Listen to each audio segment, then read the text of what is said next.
Mariners lose 3-1 to fall to 27-26 on the season. They've now lost 4 straight, and they've lost 2 of the first 3 to the Washington Nationals, guaranteeing a series loss. Let's go over the scoring plays. Second inning, Gilbert Ruiz hits a sacrifice fly to score Luis Garcia. That makes it 1-0 at the end of 2. Mariners in the 5th, a rare run scored between the 4th and 6th inning. And even rarer, it comes on a Julio Rodriguez homer, which was awesome to see. We'll talk about it. Goes 433 feet, ties the game at 1-1. But in the 7th inning, and we'll talk about the 7th inning, Vargas grounds out to shortstop to score Victor Robles to make it 2-1, and Joey Gallo singles home Gilbert Ruiz to make it 3-1. End of scoring. Mariners lose. There's 2 positives from this game. Number 1, I thought Logan Gilbert pitched really well. Just the 4 strikeouts, but I thought he had them off balance. 2 of the 3 hits he allows, one's a swinging bunt, one's a real bunt. He didn't initiate hard contact whatsoever. He had him off balance. He probably should have kept pitching. We'll talk about it. And then great to see Julio drive the baseball. And drive the baseball, man, that ball was crushed. And it was on a part of the plate that he struggled with this year. Sinkers on the lower inside half. Those are pitches that, when Julio Rodriguez is right, can do things like this. Now, I'm not crediting the home run for hitting 6th in the lineup or anything like that. I'm just crediting with a really good baseball player finally doing a really good baseball thing. The other at-bats weren't great. Strikes out once. He hit the ball fairly hard in the 9th, but who cares? It was just nice to see Julio hit a baseball over the fence. And without it, you're looking at a shutout. So here's a positive. They didn't get shut out. Celebrate Good Times plays. The Daft Punk celebration song plays. All those celebratory songs that I want to hear if this team ever wins a World Series. I'm not thinking it's in 2024 right now. Simply Seattle provides the very best in Seattle sports stuff. Awesome stuff for the Mariners, the Seahawks, the Huskies. I love this hat. The cherry blossom just looks so good. I always forget that I have to turn my head the other way. But I love this hat, and I love Simply Seattle, and I love that you can save 15% off your order by using code MOLLYWOP15, MOLLYWHOP15. Just enter that code at checkout, and it takes 15% off your order at www.simplyseattle.com. A link to the website and you can just copy and paste that code to make it real easy for you. Okay. The decision to pull Gilbert after 6. I have to be honest with you. I was pretty cranky about it because it didn't make a whole heck of a lot of sense to me. 78 pitches, none of them really stressful out pitches. Like, he dealt with some stress, I guess, when he gives up the run in the 2nd because he gives up a couple of base runners, but I don't know. I was thinking, what are you doing? But I will say this. I watched the press conference, and he was asked why he didn't pitch in the 7th inning. And if I had a professional YouTube channel, I would have that link to the video right now. Let's just pretend we're watching it right now. Oh, okay. So the reason why Service decided to pull Gilbert was, number 1, it's super hot out. Okay. Number 2, Gilbert did have to exert himself, not on pitches, but he had to make some running plays. Like, he has to run over to first base. It's funny you say running plays. You automatically think of like Julio going to get something in the gap or something like that. But he had to scoot. He had to scoot. And he had to make a diving play, or not a diving play. He had to make a diving effort on a really nice play by Ty France. There's another positive I wanted to talk to you about. Ty France's defense today was excellent.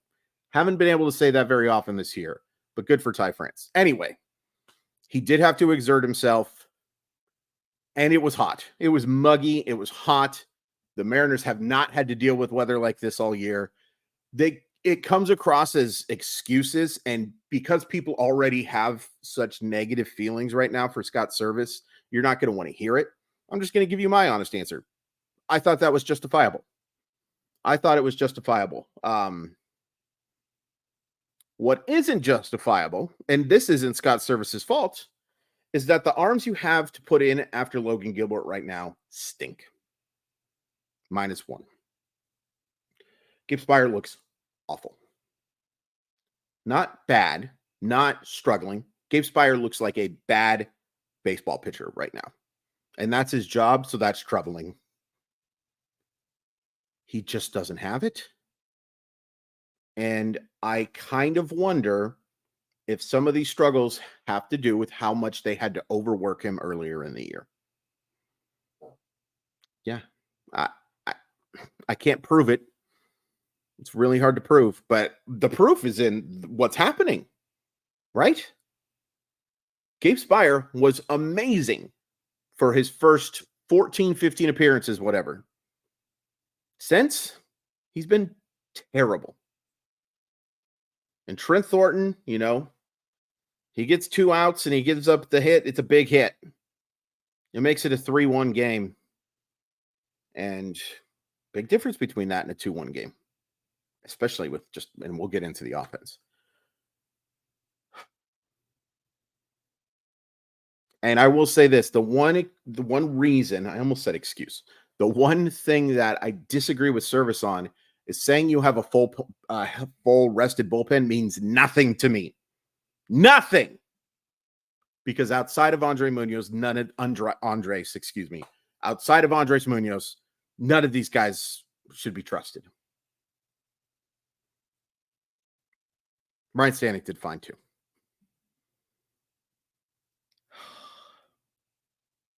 This offense sucks. And this is now, we are 1 game away from the 1/3 point. 1 game away. So this is not the offensive scuffling. This is not some guys haven't lived up to their baseball cards. I've heard that said ad nauseum, and it's driving me insane. This is not any of that. This is a large sample of being a horrible offensive team. JP Crawford was awful today. Luke Raley was awful today. Big dumper. Oh my goodness gracious. In particular, now the at-bat in the 9th was actually a really good at-bat, and it ends up being a strikeout by Kyle Finnegan. By the way, Kyle Finnegan, Hunter Harvey, they'd look good in Seattle, wouldn't they? They look really good. In particular for me, Harvey, but Finnegan ain't bad either. So that at-bat was frustrating, and I understand that he's frustrated probably by some shaky calls throughout the game. And again, I've told myself I'm not talking about umpiring because it just sucks too much, and I'm going to have an aneurysm. But his at-bat with a runner at second base, and I believe it was either the 6th or 7th inning, it was atrocious. He swung at a pitch that Dikembe Mutombo would have called high. We talk a lot about Julio struggles. We talk a lot, or especially those who just seem to not like the guy. It's really weird, but you talk about Ty Francis struggles. It's time to talk about Big Dumper struggles too. He's had some amazingly clutch hits, and he is one of the best players on the Seattle Mariners without question, if not the best player right now. But there's been a lot of games like this, and we need to start just being honest here. It's a daily show. It's a daily recap show. And maybe I just haven't done a good enough job because I'm just smitten with the dude of pointing out that Cal Raleigh has had some turds this year. And today was one of them. And Josh Rojas, man, that was so fun while it lasted. And still the overall line is strong. And the defense he's given you at third base has been great. But this is crashing pretty hard. And not terribly surprising. I still think that Josh Rojas is a usable player, and I don't mind him as my starting third baseman, and I don't mind him hitting 9th. But boy, that crashed hard. This is an unacceptable series loss.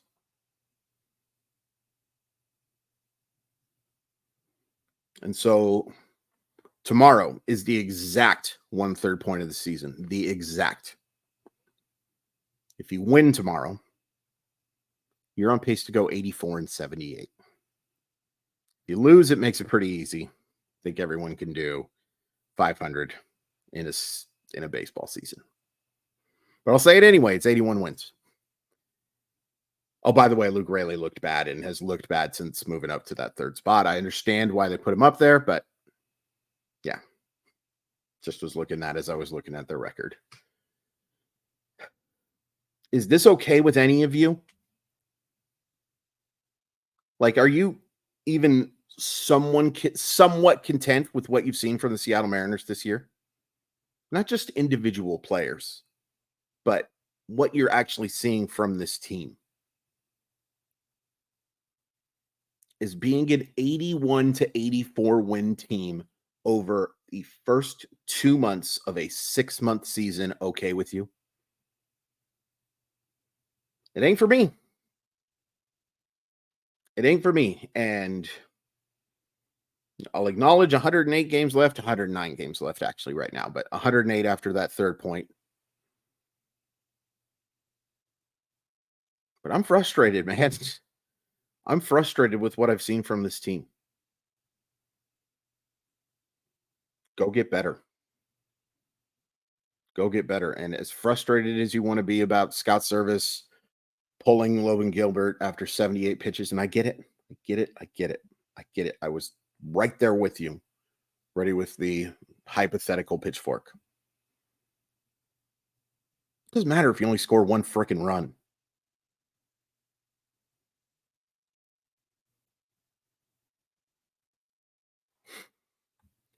Brian Wu versus Mitchell Parker tomorrow.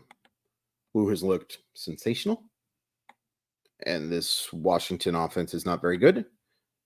Parker's been interesting. 3.32 ERA, 1.16 WHIP, throw strikes, 32-8 K to walk ratio, a left-hander.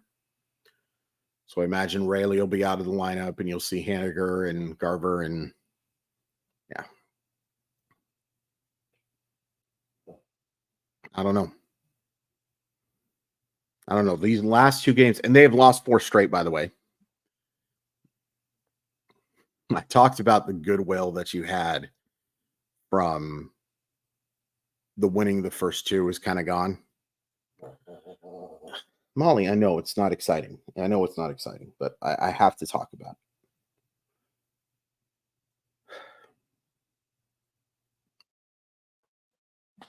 Just frustrated. Just frustrated watching this baseball team right now.